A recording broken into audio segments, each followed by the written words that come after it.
Gadaipur 5 kilometre.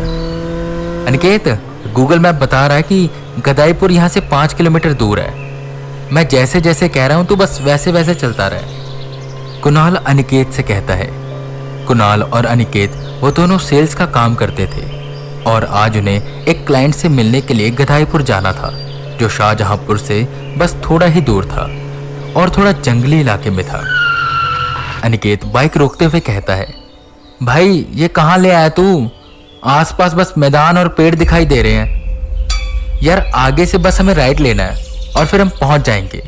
किलसते हुए अनिकेत ने kick मारी कि तभी कुणाल के कंधे पर किसी ने हाथ रखा। कुणाल चौंक गया। कुणाल के ठीक पीछे एक यही 45 साल का आदमी खड़ा था, सफेद धोती और पुराना सा कुर्ता पहने। कौन हो आप? कहाँ जाओगे तुम दोनों? गदाईपुर। अनिकेत ने कहा, तुम्हें गदाईपुर जाना है तो तुम आगे जाओगे ना तो 2 रास्ते दिखाई देंगे। तुम ना बाएं रास्ते पर जाना, वहां से तुम गदाईपुर पहुंच जाओगे। इतना बोल वो शख्स आगे की ओर जाने लगा। अनिकेत ने बाइक स्टार्ट की और आगे बढ़ा। कुणाल उसे समझा रहा था कि गूगल पर सही लोकेशन दिखाते हैं, पर अनिकेत को गूगल पर भरोसा नहीं था। वो टेक्नोलॉजी से ज़्यादा इंसानों पर भरोसा करता था। थोड़ी आगे जाने के बाद उन्हें 2 रास्ते दिखाई दिए। एक राइट की ओर जा रहा था और एक लेफ्ट। कुणाल अभी भी अनिकेत को समझा रहा था कि राइट से चलते हैं, पर अनिकेत उस शख्स की बात मानता है और लेफ्ट की ओर बाइक मोड़ लेता है। वो आगे बढ़ रहे होते हैं कि धीरे धीरे कर मैदानी इलाका बिल्कुल खत्म हो जाता है और उन्हें बस आसपास पेड़ ही पेड़ दिखाई देते हैं। अनिकेत, गूगल मैप इसे जंगली इलाका बता रहा है। आगे बस जंगल ही जंगल है। अभी भी वक्त है, मुड़ जाते हैं, कुणाल कहता है, जिस पर अनिकेत नहीं मानता और वो आगे बढ़ता रहता है। कुछ दूर जाने के बाद उन्हें एक हिरन दिखाई दिया, जो सड़क के कोने पर खड़ा था और बस उन्हें ही देख रहा था। फिर कुछ दूर जाने के बाद उन्हें एक घोड़ा दिखाई दिया, वो भी उन्हें ही घूर रहा था और वो तो कुछ देर के लिए उनके पीछे भी दौड़ रहा था, जैसे मानो उनका पीछा कर रहा था।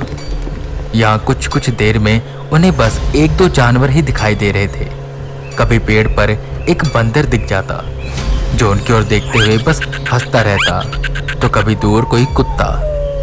वो जंगल बाकी जंगलों की तरह नहीं था, वो काफी शांत था। कुणाल को तो डर लग रहा था। ऐसे ही आगे जाते जाते शाम हो गई और सूरज छुपने लगा। आखिर में किसी तरह अनिकेत ही समझ जाता है कि गूगल मैप वाला रास्ता ही सही रास्ता था। वो दोनों मुड़े, पर अब तक काफी देर हो चुकी थी।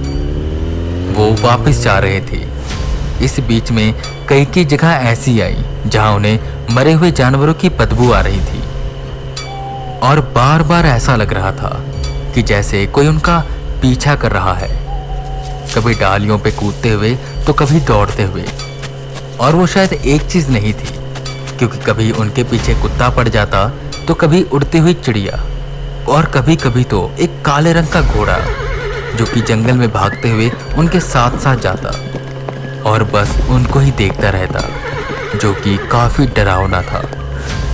ऐसा लग रहा था कि जैसे पूरे जंगल की नजर उन दोनों पर ही है। धीरे धीरे शाम हो गई और अब अंधेरा छाने लगा, पर वो अब तक उस एरिया से बाहर नहीं निकले थे।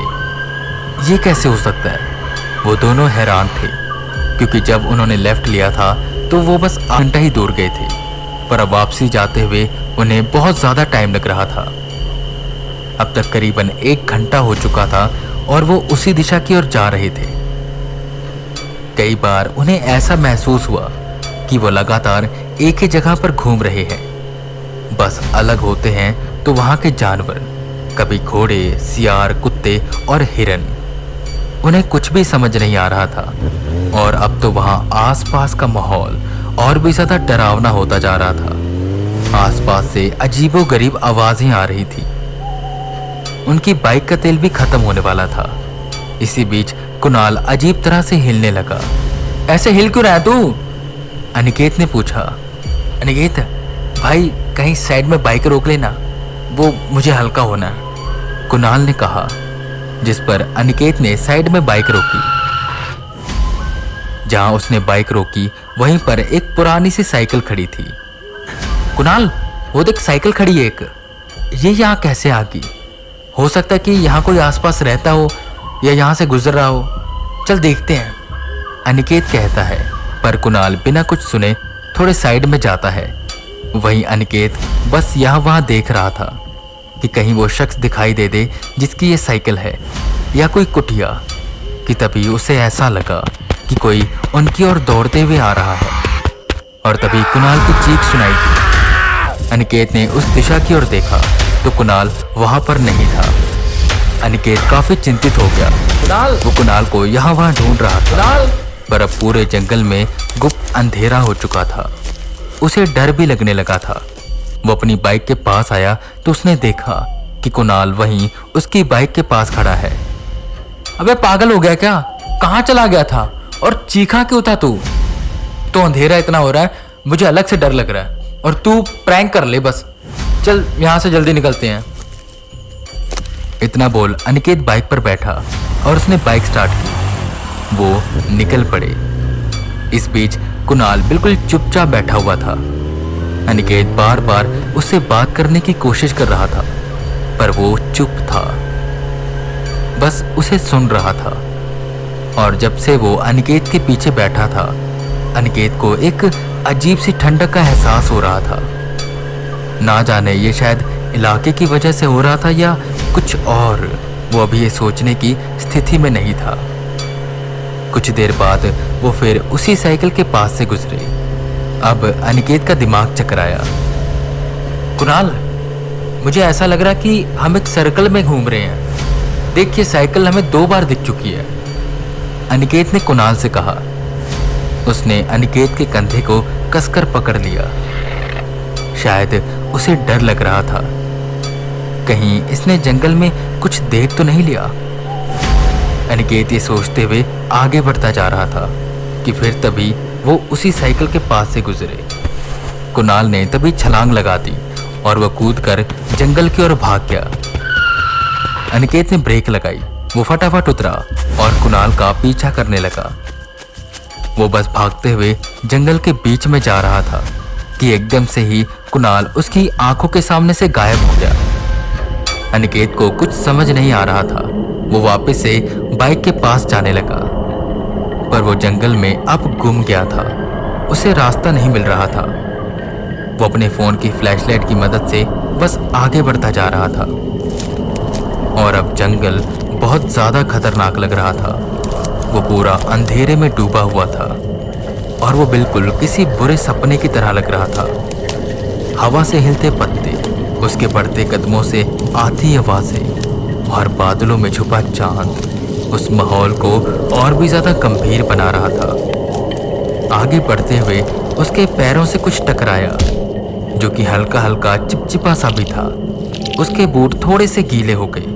उसने फ्लैशलाइट नीचे की ओर की तो उसका दिल दहल गया। वहां एक लाश पड़ी थी, और ये लाश उसी शख्स की थी जो उन्हें उस मोड़ पर मिला था, जिसने कहा था कि गदाईपुर जाने के लिए बायां रास्ता चुनो। उसके शरीर को किसी ने आधा खाया हुआ था और उस पर कीड़े लगे हुए थे। यह दृश्य काफी डरावना था। वो डर कर पीछे की ओर हुआ और सोचने लगा कि कहीं इन चाचा को किसी जानवर ने तो नहीं मार दिया। अनिकेत के दिमाग में ये ख्याल आया ही नहीं कि शरीर को यहाँ पर पड़े हुए काफी वक्त हो चुका है, तभी शरीर पर कीड़े लगे हुए हैं। खैर, वो भागकर रास्ता ढूंढने लगा और उसे वो रास्ता मिल भी गया। वो अपनी बाइक के पास पहुंचा। अब वहां पर वो साइकिल नहीं खड़ी थी कि तभी अनिकेत को दूर से एक रोशनी सी उनके पास आते हुए दिखाई दी। धीरे धीरे वो रोशनी उसके करीब आ रही थी। साइकिल पर कोई शख्स हाथों में लालटेन लिए उसकी ओर बढ़ रहा था। अनिकेत ने चैन की सांस ली और आवाज लगाई, यहाँ पर आइए। धीरे धीरे वो शख्स नजदीक आया और जब अनिकेत ने उसका चेहरा देखा तो वो हैरान हो गया। ये वही शख्स था जिसकी लाश उसने भी थोड़ी देर पहले देखी थी। आखिर ये कैसे हो सकता है, उसने सोचा और उल्टे पैर मुड़कर जंगल की ओर भागने लगा। भागते भागते उसके पैर किसी चीज से टकराए। वो नीचे गिरा और जब उसने उस दिशा की ओर फ्लैशलाइट की तो वो जोर से चीख पड़ा। अनिकेत का पैर कुणाल की लाश से टकराया था। वो उसकी ओर दौड़ा और देखने लगा। उसके शरीर पर कोई भी जख्म का निशान नहीं था, पर उसकी सांसें चल नहीं रही थी कि तभी उसे कुणाल की आवाज आई। अनिकेत, कहाँ है तू? चल, रास्ता मिल गया, घर चलते हैं। अनिकेत ये जानता था कि जिसकी भी आवाज है वो कुणाल नहीं है। तभी दूर से वही लालटेन लिए कुणाल उसके पास आ रहा था। अनिकेत ने डरते हुए पूछा, कौन हो तुम? तुम कुणाल नहीं हो, मुझे सच सच बताओ, कौन हो तुम? जिस पर कुणाल अपना सर अजीब तरह से घुमाने लगा और बदलकर हिरन बन गया, फिर घोड़ा और फिर एक चिड़िया। वो जो भी था वो जोर जोर से हंस रहा था और उसने फिर एक शेर का रूप लिया और उसकी ओर लपका। अनिकेत ने भागना शुरू किया, पर वो शेर से ज्यादा तेज नहीं था।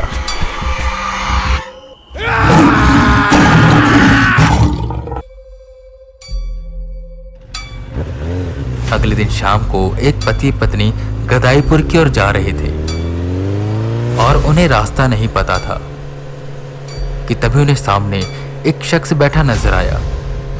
वो उनके पास गए और उन्होंने उससे रास्ता पूछा, जिस पर वो बोला कि आप आगे से बाएं मुड़ जाइए। और वो शख्स और कोई नहीं बल्कि अनिकेत था, या शायद अनिकेत के रूप में कोई और।